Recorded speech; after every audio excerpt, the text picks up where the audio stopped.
sejahtera bagi kita semua dan juga ibu guru dan teman-teman yang sedang menonton video ini.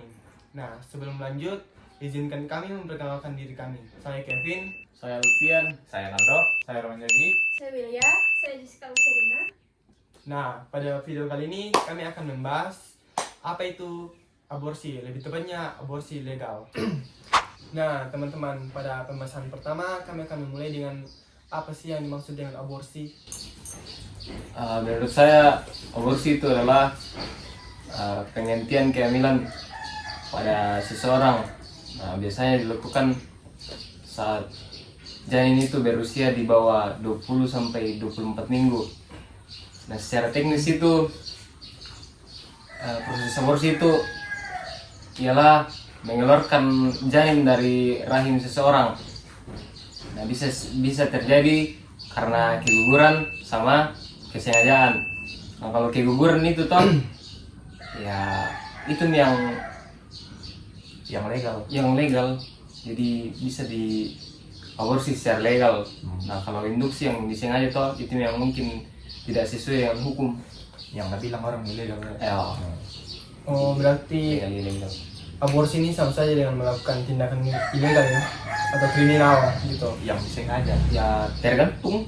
Kalau Iya. yang dibilang tadi keguguran kan secara legal itu. Kalau disengaja itu yang mungkin tidak sesuai atau ilegal. Itu yang aborsi legal dulu yang pernah dibilang Alfian tadi, aborsi yang dilakukan karena terjadi tindakan pemerkosaan ya. Ya, Atau itu yang memaksaan termasuk Oh. kriminal itu. Oh, kriminal itu. Ya, kok. Nah, teman-teman, selanjutnya kita masuk ke dalam pembahasan kedua, yaitu apa faktor yang mendorong seseorang melakukan aborsi legal padahal sudah jelas ada hukumnya.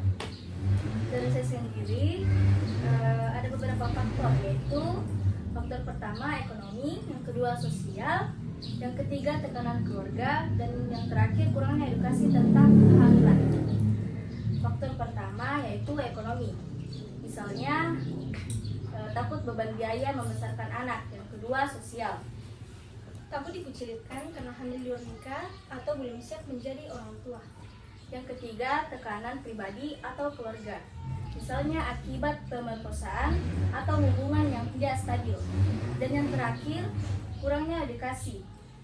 Minim pengetahuan tentang kontrasepsi dan risiko aborsi legal. Jadi termasuk mungkin itu yang aneh. Kayak kasus pemerkosaan toh, baru ini korbannya toh. Kayak nggak dianggap sama keluarganya, jadi otomatis lakukan aborsi. Mentalnya itu hancur ya. Kasihan. Makanya jangan digabah. Gitu udah. Nah, yang ketiga, bagaimana dampak fisik dan psikologis yang biasanya dialami perempuan yang melakukan aborsi legal? Cika? Melakukan aborsi ilegal seringkali membawa risiko besar bagi perempuan dari sisi fisik. Tindakan ini dapat menyebabkan infeksi, pendarahan hebat, kerusakan organ reproduksi, dan bahkan kematian karena dilakukan tanpa standar medis yang aman. Dari sisi psikologis, perempuan bisa mengalami tekanan batin, rasa bersalah, kecemasan, trauma, dan depresi jangka panjang. Banyak juga yang merasa kehilangan dan mengalami gangguan emosional setelahnya. Nah kan pasti bersih karena anak. Kalau itu janin toh, kalau dihancurkan, ngerasa kayak sakit itu. Nah, ternyata toh enggak, karena toh tidak terhubung itu otak dengan syarafnya janin. Jadi toh tidak rasa apa-apa itu janin. Sebenarnya enggak sakit itu. Tidak sakit. Tapi kayak tidak manusia. Tidak manusia itu mikir apa melanggar HAM. Nah, tergantung lagi karena dibilang ada yang legal, ada yang enggak. Berikutnya kita masuk ke dalam pembahasan keempat, yaitu bagaimana sudut pandang agama Kristen tentang aborsi ilegal. Menurut saya, secara pandangan agama Kristen itu menolak secara umum praktek aborsi. apalagi praktek aborsi ilegal secara tidak sengaja menghilangkan nyawa seseorang,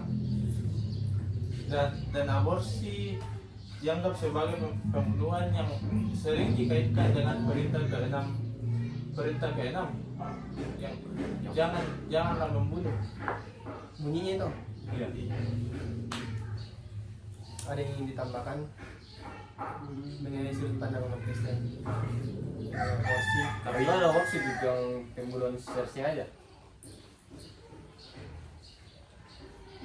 Kan mau bilang Penghilangan nyawa manusia yang tidak sah. Tidak salah. Tipe.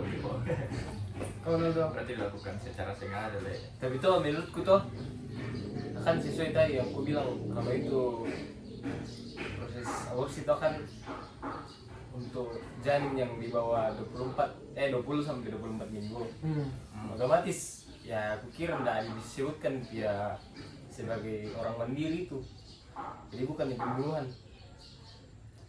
Tapi kan ada juga ditulis di Alkitab itu bahkan sebelum kita lahir atau masih dalam bentuk apalagi itu kalau sudah Darah sih. iya masih Dia bilang Ofroni kadang.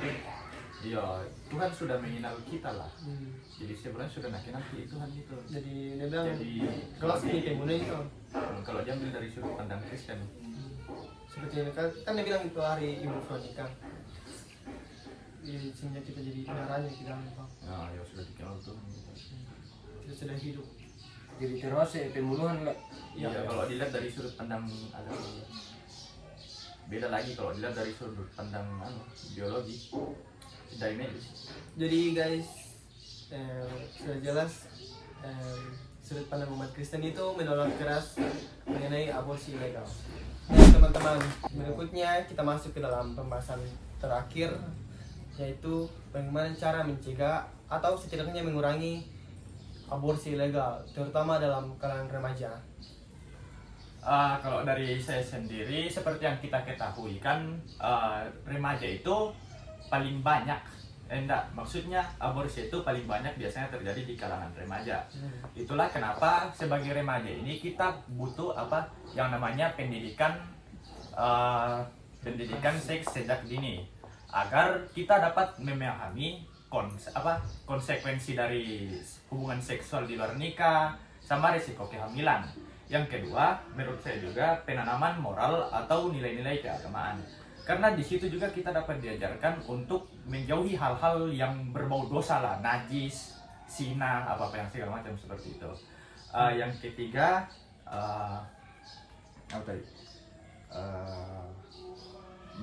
meningkatkan pengawasan beserta meningkatkan pengawasan, yaitu kita sebagai remaja ini seharusnya menghindari yang namanya hubungan seks bebas. Karena kan kita ini masih remaja, seharusnya kita fokus ke yang namanya pendidikan, bukan melakukan hubungan yang tidak pantas untuk usia kita ini kan masih di bawah umur. Ya mungkin sekian dari saya. Ada mungkin yang ingin menambahkan atau Teman-teman, ada yang ingin menambahkan dari jawaban Aldo? Termasuk mungkin juga itu peran orang tua lah. ya Tidak ada bebas itu anaknya keluar rumah. ya bisa juga itu. Karena kalau tidak ada kontrol orang tua ya bebas anaknya ya. Jadi itu punya atau kalau menurut pandangan Kristen lebih banyak ibadah, lebih dekat dengan Tuhan gitu. Supaya dijauhkan dari hal-hal yang berbau Supaya banyak kuat. dan tidak melakukan sesuatu. Nah teman-teman, mungkin sekian dari kami mengenai pembahasan aborsi ilegal. Mohon maaf jika ada kesalahan kata yang tidak menyenangkan bagi penonton. Sekali lagi mohon maaf. Sekian, terima kasih. Dadah. Ya.